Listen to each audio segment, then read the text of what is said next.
What's your opinion on women who get work done on their bodies?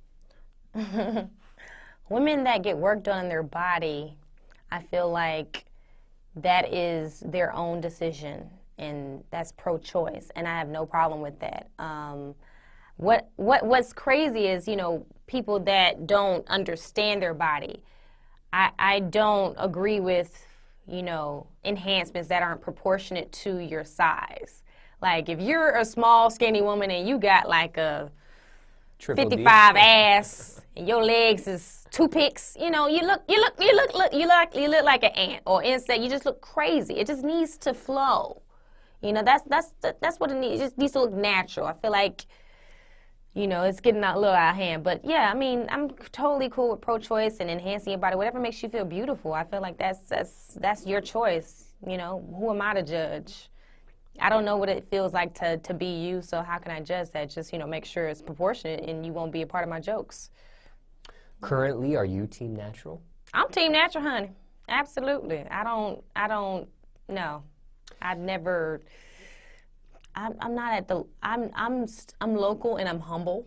I'm not at the level where I'm just like, oh, talking to plastic surgeons. Oh, yeah, I want to get this. No, I'm Atlanta born and raised, like, a supreme black woman, so yeah. Have people accused you of fake body parts? Yes, and I hate that shit. I really do. It's like, what pisses me off is that, like, you don't think that women can be born with big butts or big breasts. And that wasn't an issue, 20, 25 years ago. Now it's an issue now. No one has real big boobs or real big butt. But my thighs match my ass. Everything looks good. It's proportionate, you know what I'm saying? So I hate that people are just so, like, enhancement. Like, people just got 25 seconds to throw down on some fake titties or something. Like, bro, I'm born with this, and I'm still grinding, I'm still hustling, you know what I'm saying? So it's just, I'm naturally who I am, and I love it. Now, you say you hate that, but from a different perspective, one may think of it as flattering or a compliment in a sense because people are paying for something that people think you might have a fake body part of. Yeah, it's a compliment if they say, I'll pay for your body. That's a compliment. But if you're telling me that my body is not authentic, then that's an insult. I see. Yeah. Now, have you considered it ever? Enhancing or modifying? Yeah, when I was going through puberty, I used to get picked on my forehead a lot. People said I had a big forehead, and then I saw this documentary or whatever where someone had moved their hairline from here to here. And I was like, well, I thought about it, but I ain't want to have no college rule line on my head and look all retarded. So I was like, whatever. I'd learned to embrace what I was teased about, but everybody has that thing that they're insecure about. But yeah, I thought about on that level, but nothing serious. Yeah. Now, teasing is one thing. Were you ever bullied about it, or it was just like jokes and, you know, it was like soft and, you know, that sort of thing? Or was it hard, you know, like bullying and something that bothered you in school? Like, did it get worse than just... Definitely. I had verbal bullying. Nobody ever put their hands on me. No one put their hands on me because it would have been a problem. But I had verbal bullying about my forehead and my head. Oh, big old half a head ass. So, you know, they would go on and on. You know, your forehead like a movie. You know, they would go on. So I really don't like when people say, hey, big head. And now today it's like, oh, I'm flirting with you. If you say, hey, big head, that means I like you and I want to talk to you. But I take it as, hey, big head. I get flashbacks like, what you say, motherfucker? You know, I don't like that. So just, you know, I don't. That's a sore spot. I'm healed, but don't say big head to me. Now, how did you deal with it back then, the bullying and stuff like that? Back in the day? Yeah. That verbal bullying, how did you deal with that? I wasn't that good. I wasn't that good at comebacks. Like, they would say, let's just example, oh, forehead, old move screen head, old fire head. I'm like, your breath stinks.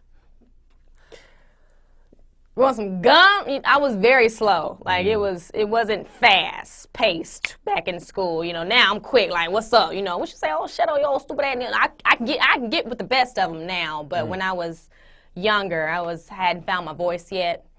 So I was thinking about my next insult and while I was thinking they were throwing it at me. So you were a pretty easy victim back then. You said what? You were a pretty easy victim back then. Yeah, I was very good because I was sweet. Not only are they getting you, you have no comeback. None. I was privileged. I had a great childhood. So when I went to school, all these other angry children that, they just coming at me. I didn't know anything about that.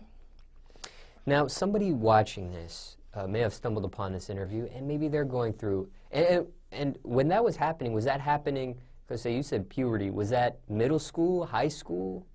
That was middle school and elementary school. Okay. Yeah. So let's say somebody watching this is around those ages, okay, and they stumbled upon this interview. And bullying can be different for everybody, and there's varying degrees about it, but, and now there's cyberbullying, which probably you didn't have back in the day. So somebody going through bullying, verbal bullying, is there any advice, general advice, because it can be different for different people, is any general advice you would tell somebody watching this? Sarcasm. Sarcasm is the best weapon you can ever use on anybody that's trying to scare you into, making you feel inferior to them. If they're trying to embarrass you in front of a crowd of people, be sarcastic. It's the best shit because basically you're repeating whatever they're saying, which means that their joke never lands. If you repeat what they say or you say, I have to think of something real quick. Man, look at if you have a bunch of pimples, pizza face ass. I like pizza. What can they say to that? That it kind of throws them off because they're expecting you to say, shut up. It throws them off. If you claim whatever they're saying to you, they can go nowhere else. You enjoy it and you laugh at them and you walk away. It's like it kills them inside because their joke never lands. And sarcasm makes sure that their joke comes out, but it never lands. And it has to land to be funny. And it has to land for them to bully you. So sarcasm is the key. I know people stay connected these days, especially with like a social media network like Facebook. And, you might hear from somebody a long time ago in school, that just might hit you up and, I saw you on so-and-so. I just want to say sorry when I teased you back in it. Has that ever happened? Has anyone ever apologized for that? Too much. It's happened a lot. Like, I've got exes that are writing me letters and shit through my DMs, but like the people that have teased you in school, has anybody ever come back and say, you know what, I feel bad about doing that back then? No one's ever apologized to me because it was never, I don't feel like they knew that they made me feel a certain way. It was something that I felt from what they said, but no one's ever apologized. It's pretty much just been love from people that I've been to school with. Like that bitch I hated, she's showing me love now. There's no animosity now. That's just something back then. She's mature. She don't even think about the things she used to say to me, but I still do. I'm over it. It's just I get more love now more than anything. I don't get any apologies because I think I have to say it for them to apologize. Now, when it comes to just acting and actressing or that whole actressing, I don't know. I don't know what the correct acting. Okay, so that goes for male and female. Yeah. Okay. Thespian. Is that what you they said sexting? Thespian. Thespian, yes. Yeah. Correct.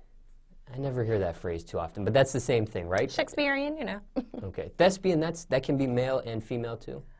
Yes. Okay, just curious. I didn't know if that was guided towards one or the other. Now, when it comes to acting, just curious, from things you've seen, things you've experienced, if we had a 100% pie chart, what would you say, female actresses, what would you say some sort of body enhancement, body modification, plastic surgery involved versus someone like yourself, natural? If we had a 100% pie chart, what would you say? If I had 100% what? Out of 100%, what would you say females in the acting world, some sort of body enhancement, body modification, plastic that sort of thing, versus natural like yourself? What would you say that ratio would be currently, if you could estimate? If I could estimate the ratio between plastic and real, it'd probably be 68% plastic I'm saying 68 because this is my own, to 32. And I'm just including the entire world. That's why I say 68. I really want to say 70 or 80, but I would say 68 to 32. Yeah.